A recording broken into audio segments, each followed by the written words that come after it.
Good evening and bienvenue, my fond fair friends, family, and subscribers. This is your humble narrator, Diomedes Rouge, here to bring you part 6 of What If Izuku, or Deku, as most of you know him as, was a Brachidios. Now, where we last left off, Izuku just passed, got top score in the physical exam.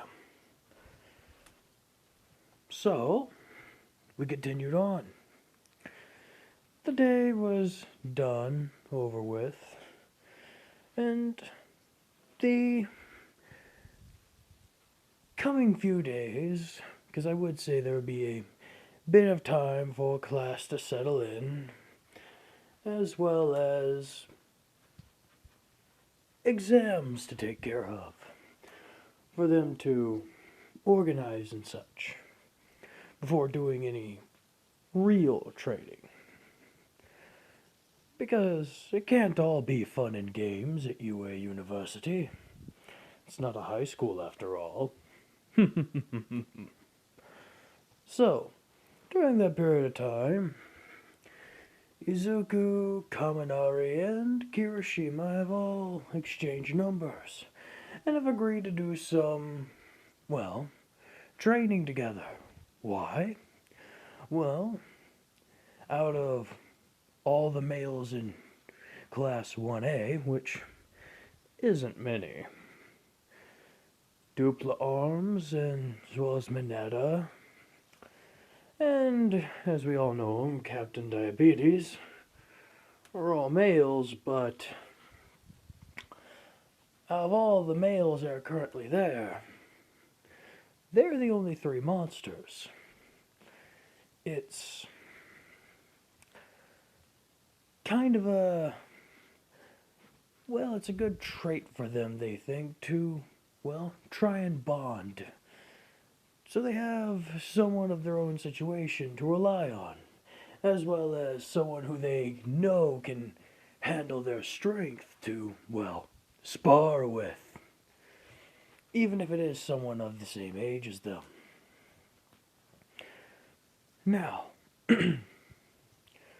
as we continue onward, the heroes versus villain event starts. And oh boy, do things get messy here. Why would you say that, you may ask? Well, I'm glad you hypothetically ask, as one of my other associates would say.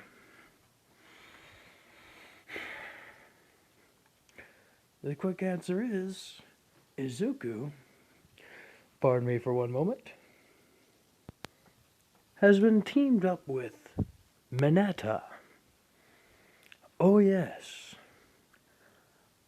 I'm doing this. Now, just so you get an example, this will be the first and only time I'll be showing his face on this channel. Well, maybe not channel, but in this What If. I'm not a big fan of him, but he does serve a point in the series, somewhat. This is the Mineta of 18 years of age. Good? Good. It's settled, done, over. One moment. So, yes, he is teamed up with Mineta. Against who, you may ask? Well, quite simple. Shota Todoroki and Tenya Ida. Oh yes, this is going to be rough. So, all that's left now is to decide who is doing what. Will Izuku's team be attacking? Or will they be defending the bomb?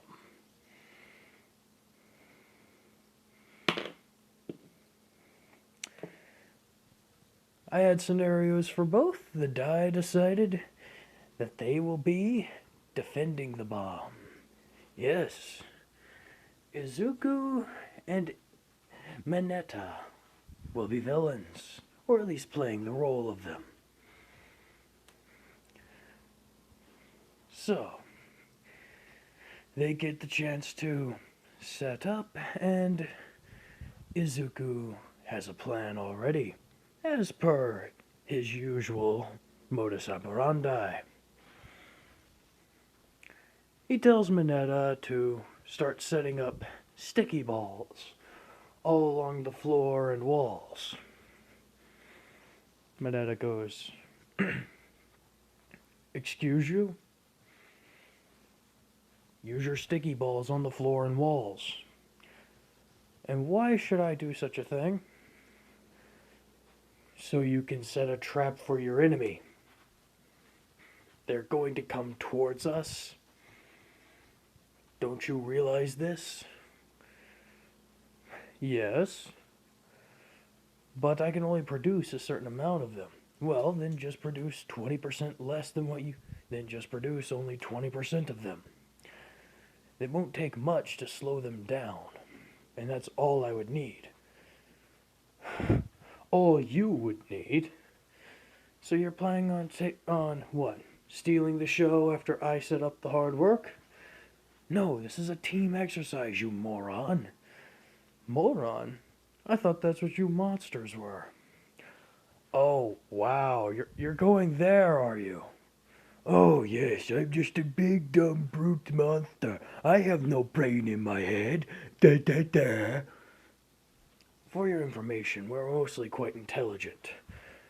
Most of us just go insane due to the wild ramblings and second-guessing nature of you normies."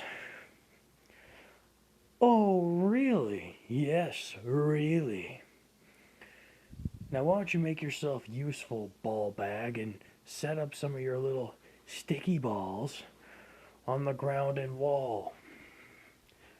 "Oh, and what if I don't?" "Simple, I toss you out the window and take care of them both myself." "Oh, do you really think you could take care of both of them?" "No, not really, but it's better than dealing with your sorry ass." "Wait, you seriously don't think you could take them both?" "No! I've been practicing and training with them since I was young. Especially with Ida. She's super fast, not to mention the sheer fact that she's got well, let's just put it this way. She isn't exactly one to hold back when she is playing the role of the justice bringer. Especially if I'm having to play the role of the villain. Won't matter if we're friends or not. Yeah, she's gonna be heading at me like a hurricane. And that leaves the support up to, well, Shota, who I guarantee you is going to use, well, a lot of fire and ice. And unless we prep instead of argue, we're gonna get screwed. Real bad."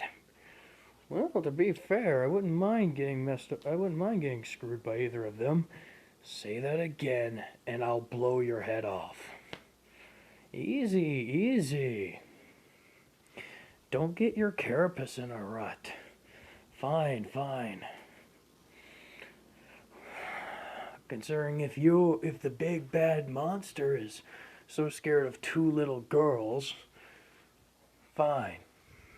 I'll set up a few balls on the ground to act as to slow them down. Feel better now? Yes. Now, if only you would have done that half a minute ago instead of wasting some of our time.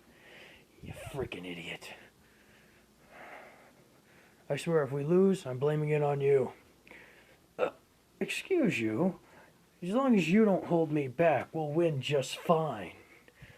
Oh, this is gonna be rough. As Tenya and Shota begin to loosen up, get ready, stretch, they go over a battle plan. Shota suggests that she freezes the interior of the building first, knowing how Deku hates ice. And yes, if you've played the games, Brachidios is weak to ice damage. Oh yeah, I'm keeping that. However, Ida also remarks he'll be expecting that though. And knowing him, that he's expecting it, he'll be planning on countering it somehow. I should probably charge in first and blitz him. Meanwhile, you come in from the side and try and freeze him over. It could work. But what about the purple guy? I don't know. What was his ability again? To pull sticky, well, purple balls out of his hair and, well, apply them to surfaces. That's it? From what I could tell, it's instantaneously reactive. So if you charge in ahead of him, well, you could wind up getting stuck to the floor, making you a wide open target for Izuku's punches, or for, well, the pervert to attack you. Oh, right. He did try to peep on us, didn't he? Yeah. Forgot about that already, did you? Kinda. Anyways,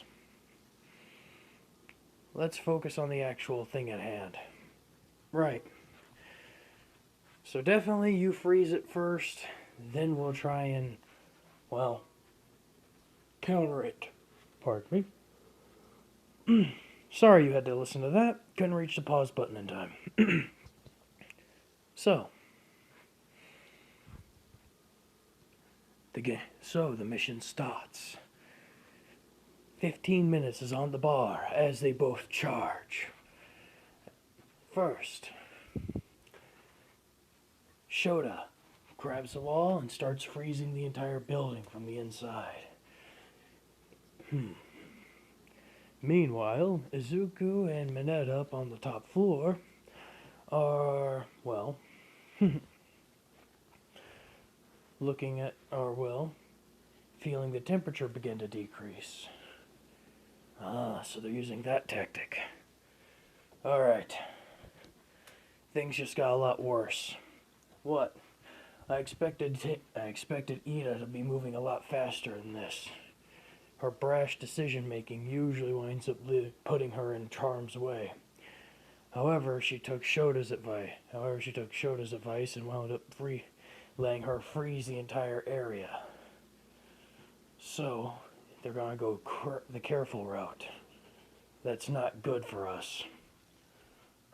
Oh? Why is that? Simple. You remember all those balls you just set up? Yeah, they're pretty much useless now.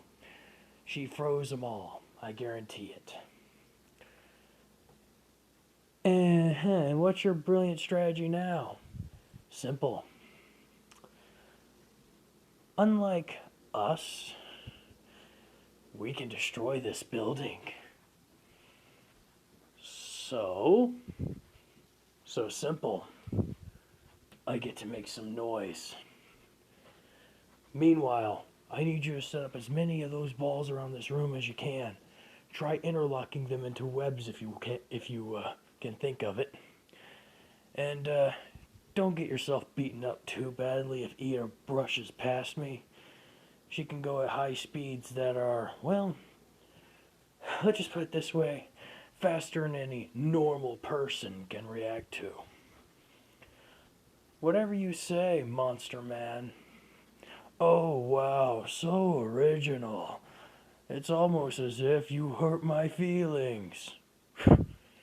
If I had any left. Anyways, stay safe, you crazy purple-haired bastard. I need you alive. Or at least, I need you at least in one piece. Otherwise, I probably will get points deducted.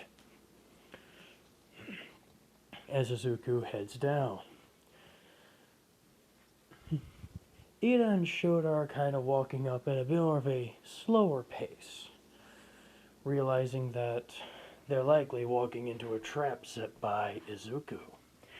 And they know him very well. the countless games of hide and seek, the countless games of tag, the countless games of, well, video games. Yeah. They know he's a tricky bastard. And most importantly, they know he's not someone to give setup or preparation time to unless you're on his side.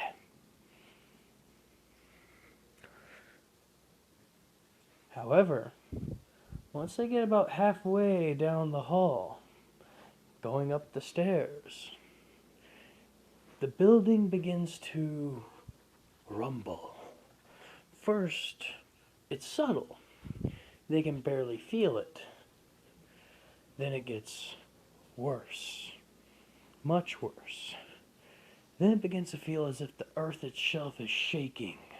As if there's an earthquake going on. But it's no earthquake. It's Izuku. He's shaking the building hard. Why? Simple. To shatter the ice. See, Todoroki made a relatively thick layer of ice going all up and down the halls. And if it wasn't for the sheer fact that Izuku brought the bomb up to the top floor, where he then concentrated most of the heating into that room, well, who would to say that it wouldn't have reached there as well?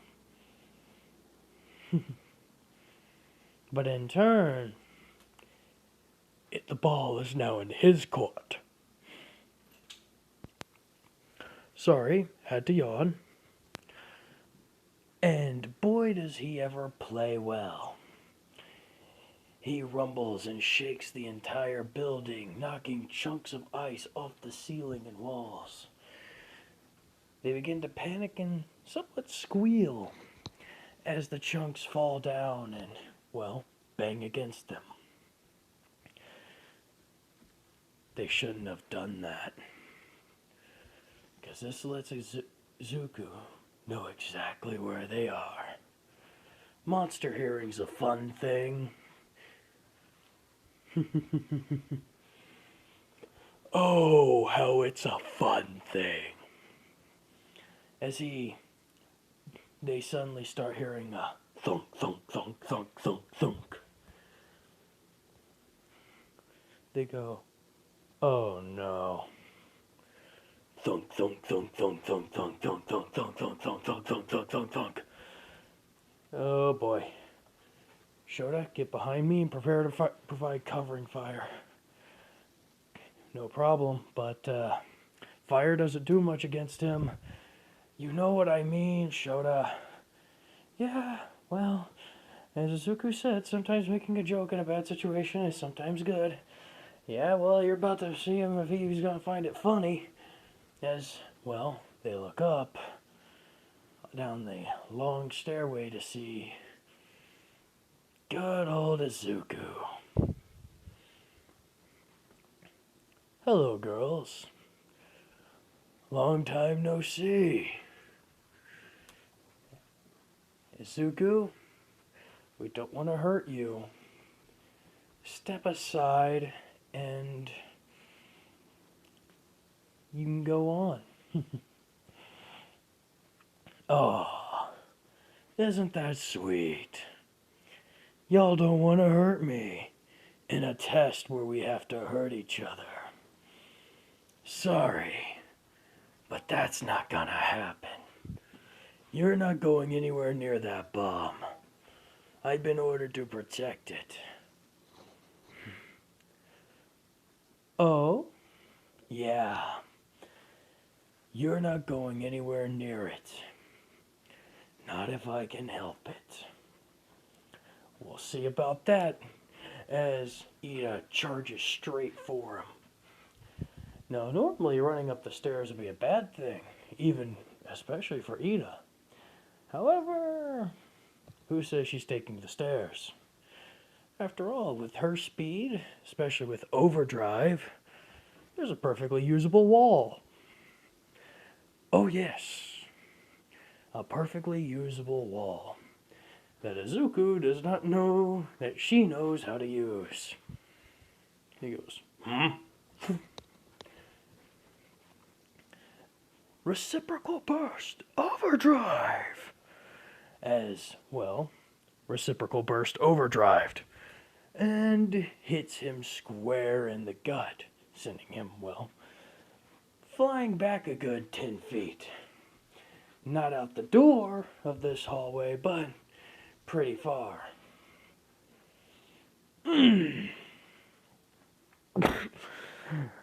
That was good. That actually knocked the wind out of me there, you know. Oh, ow. That wasn't nice. We already gave you the nice option. Give up now, and you won't feel any more pain. Oh, come on. What hero or villain ever gave up just because of a little pain? Let me see what you really got. As she will, tries the same trick again, but with this time, Shota trying to freeze the ground underneath his feet. However, he sees this coming. He moves, he ducks down, letting Ida's kick go, well, straight over him. In turn, bringing down his, well, mighty hammer fist and shattering the ice before it even gets anywhere near him, leaving a big glob of slime. He, well, then uses that force to launch himself back, slamming his back up against Ida, who's now, well, behind him. In turn, well, they both go through the door, and, well, he's kind of shoves her back into a wall. Back to back in this case, or at least back to back with the front of Ida slamming into a wall.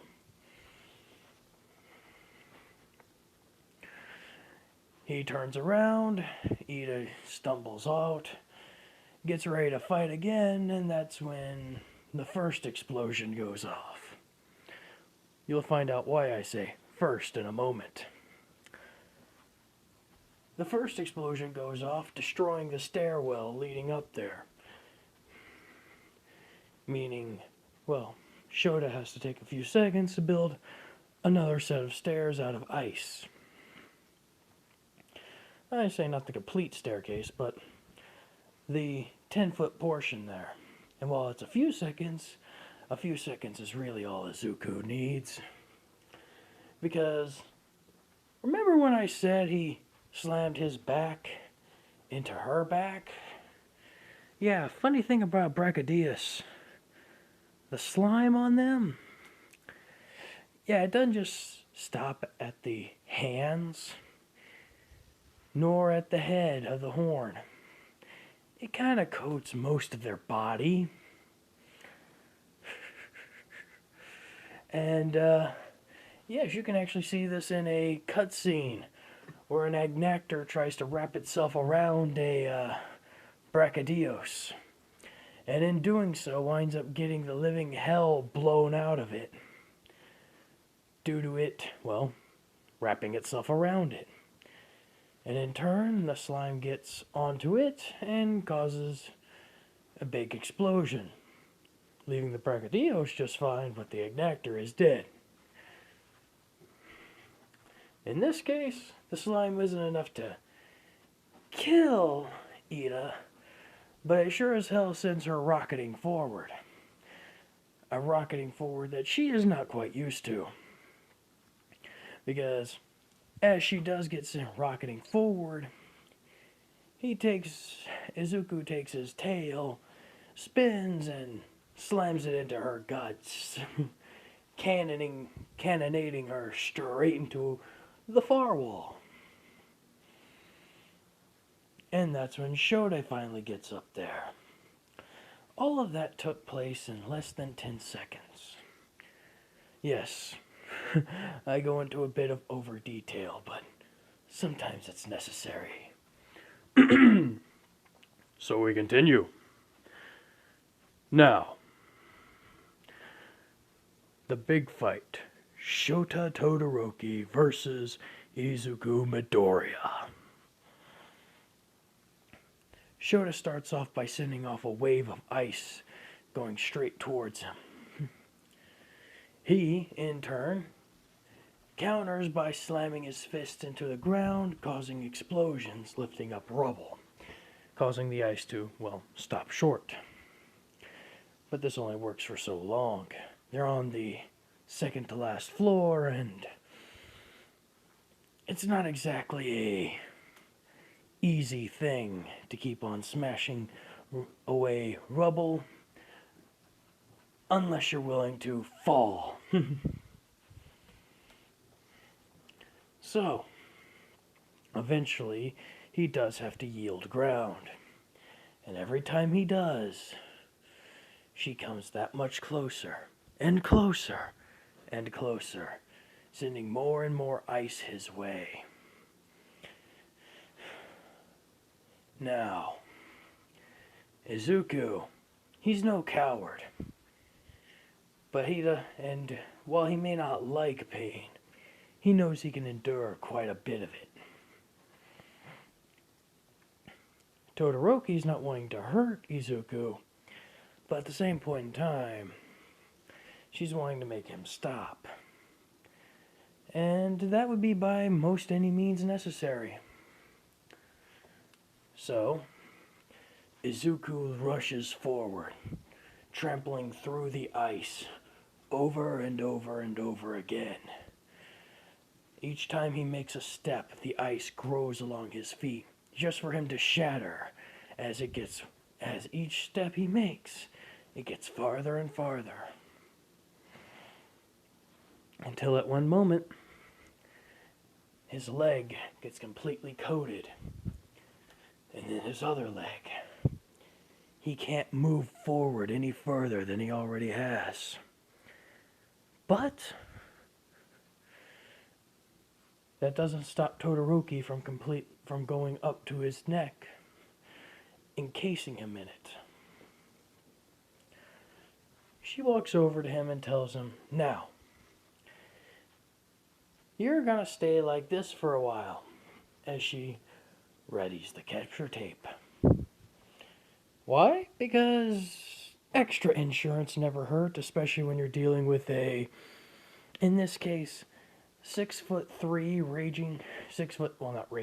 6'3", half humanoid Brachidios, who can quite possibly still be a very big threat considering he has not, turned into a full-fledged monster yet. In other words, things can still get worse if she doesn't wrap him up soon. The only thing is, Izuku knows better than to go full monster here. He knows what type of weight he brings, and he knows this building's nowhere near strong enough to hold him, especially in his form. But that doesn't matter. Why? Because before she can do that, a little purple ball flies straight and hits her hand, connecting one to the other. Oh yes, Mineta got tired of waiting upstairs and decided to come and join the party. As he throws more and more and more balls, strapping down, Todoroki. And he's just gloating. Wow, the big bad monster brought down by the Ice Queen. Well, I guess you're not all that tough anyways. I could have done the same thing with my sticky balls that she did with her ice. Wow, you really should be scared of me. And that's whenever Izuku says, "Shut up, you idiot! Look behind you! But it's already too late. Because while the fight with Shota was going on, Ida had more than enough time to take a breath, stand back up and run. And in her current state, her speed is well beyond that of Minetta's reaction time. He tries to run after her. Izuku can't really do anything unless he risks blowing up the people, a person he cares about. And that does not sound suitable to him. So in his mind he thinks, well, shit. I guess we lost here. Unless Hero Team wins! And then he looks at Mineta. You didn't set up any traps, did you? I told you I have a limited amount of those.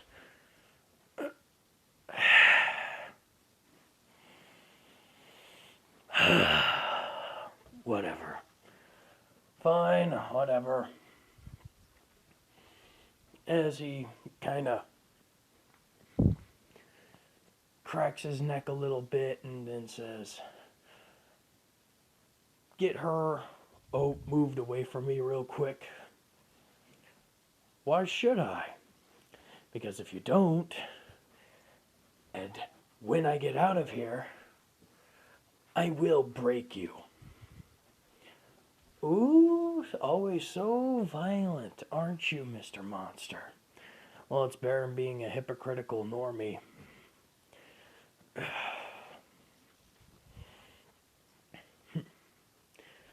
Fine, as he kind of grabs underneath Shota's arms and pulls her over, as he then goes, increase. And that's whenever everyone notices him slightly bulk up. It ain't much, but it's more than enough to crack and shatter the ice that's encasing him. And then he goes, wait, you could have done that the entire time? Yeah. Why didn't you? Well, for one, it's experimental. It's something I've been working with. Not really something worth testing in the field just yet. Two, it actually reduces my defense by making my carapace grow, or rather, letting my flesh grow underneath my carapace, making some more, revealing the chinks in my armor. And then three, it does take a bit more stamina. Not a lot, but a bit. So, well, it's fun. You get a few extra inches, you get bigger and bulkier. You lose defensive prowess, and the trade-off in attack is really not worth it. I see. So it's very specific. And I prefer versatility to specifics. You're a strange guy, Izuku. Yep. So I keep being told. As he, tells Mineta to release her. He does. They go down. All Might says, Almighty. My apologies, I keep doing that. So easy. Almighty says, so, who do you all think were the MVPs in this match? Everyone raises their hands for, Shota. Saying how, she did hold off the heaviest hitter of the villain team and actually capture it. Meanwhile, Izuku was the MVP for the villain team because, he actually had initiative and tried to have a bit of planning. Meanwhile, Mineta, he seemed to go against the grain.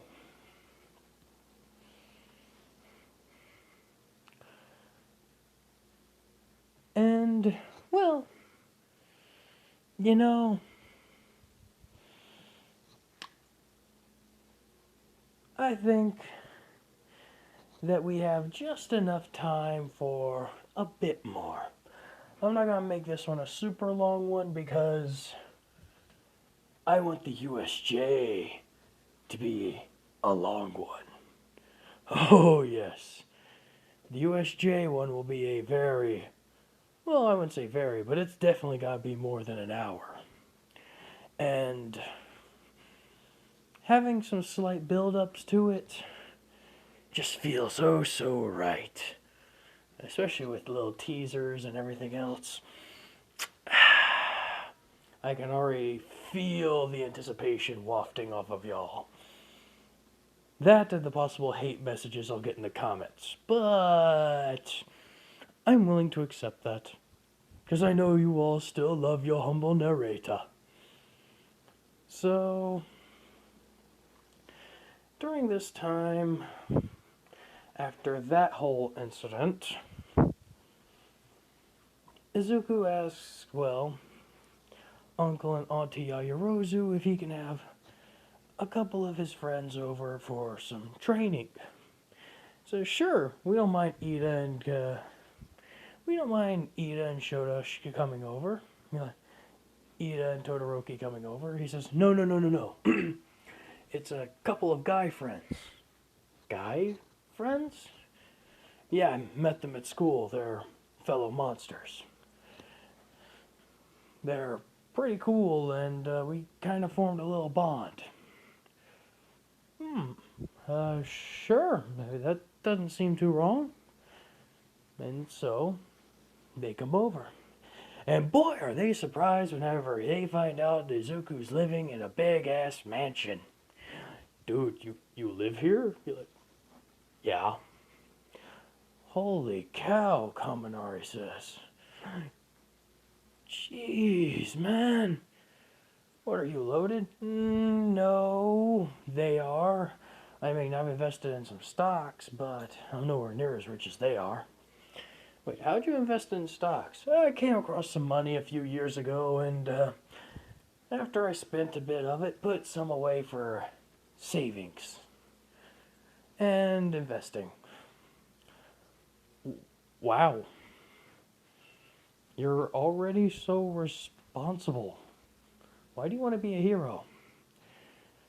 It's a promise I made to my old man. I'll tell you more as we trade. And so they go off and train. During this period of time, they mainly focus on, well, bodybuilding, team focusing, and, well, talking about each other's abilities and such. And this gets Izuku's mind percolating. He starts bringing out a notebook and writing down everything about themselves. Just paper after paper after paper going, okay, this is how we can do this. This is how we can do that. Like, wow, you really are a combat maniac, aren't you? Somewhat. I mean, my father had the same type of issue. Yeah, you said your auntie and uncle, but where is your pops? Kirishima says. Kaminari kind of goes, yeah. I'm curious about that too. He died. What? Yeah. You ever remember the old vigilante known as Devastation? Yeah, you mean that Brachidios that destroyed what? 10 Yakuza gang hideouts as well as 17 smaller hideouts and drug dens? That was my father. The last thing he did before he got locked in jail was protect me. Protect you? I did something stupid. When me and Momo were young, she was, well, kidnapped by a real bad guy. I happened to kind of witness it and chased after her. Why? I don't know. Just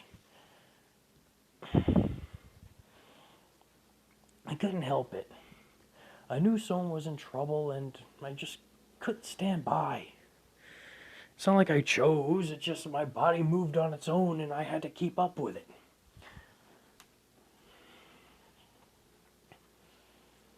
And, well, this real bad guy was a real bad guy. A one percenter. One percenter? What's a one percenter? Kirishima retorts. Kaminari says, it's a monster that has a quirk gene. Well, don't all monsters have a quirk gene? Technically speaking, yes, but monsters have the monster gene, or the people who are monsters have the monster quirk gene, or monster gene for short. In rare cases, there's a monster, the person born with both a monster and a quirk gene. They're known as one percenters, or ultra rares. They're usually very devastating. Yeah. His name was Muscular, and his ability was to rapidly increase his muscle fibers. My dad was just a standard Brachidios, so he killed him.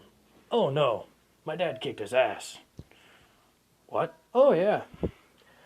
My dad not only had experience on his side, but, well, he wasn't stark raving mad like Muscular was. So, Dad caught up with me, and smashed him through, I think, 20 stories of concrete, just straight down, one punch after another, coating him with slime until he finally got to his heart and concaved it in. Wow. Your dad sounds metal as hell. Yeah, he kind of was. Yeah, he kind of was. So what happened? 2 weeks before he was to be released, there was a prisoner that wound up getting his collar turned loose. Someone wound up getting it turned off, and he went, well, full monster. My dad was one of the casualties. No way. Yeah. Dude, that's such a bad way to go. Yeah, it is. Sorry, I didn't mean it like that. Just, your dad was like a badass from the pits of hell, and him to be taken out like that, not only was it unfair to you, but shit. Dude. Why are you even trying to be a hero? Like hell. I thought you'd want to be like him. He always wanted me to be. He always said that I'd be his little hero. I'd always be better than him, and someone that even he would look up to. And that's what I strive for every day. To try and be a man my dad would be proud of. Dude. That's freaking epic, Kirishima says. Yeah, that's a hell of a thing to tell us there, Izuku. Wow. Your dad sounds like he was an awesome guy. He was. I just wish you guys could have met him. I'm sure he would have really liked to know that there were more monsters in UA. Yeah. Maybe one day, I know this may be a bit weird, but if y'all wouldn't mind, maybe one day you could visit his grave with me. It's always nice having someone there for support. Sure, man. Yeah, of course. Like, might be a bit awkward, but sure. Thanks. You guys are the best. But why haven't you asked your other friends? You're like, it's kind of hard opening up to them. Why? Simple. They always ask. So?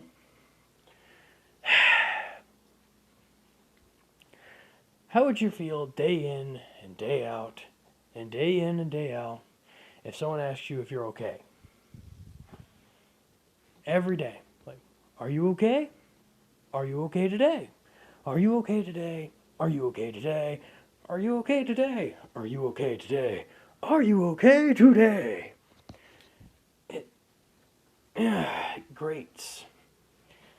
Like, I know they mean well, it's just hearing it over and over and over.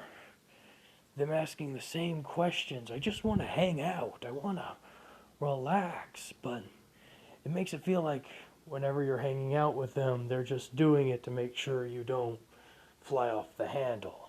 Exactly!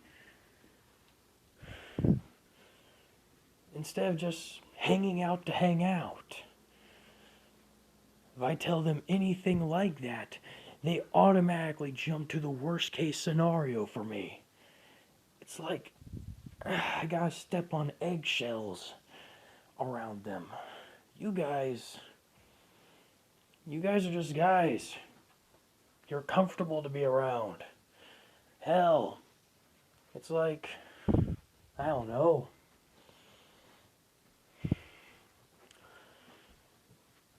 You don't ask about it. You just ask a question and I just go on and on and on and y'all don't shut me up soon enough. Yeah, there's no reason to shut you up. Well, I thank you.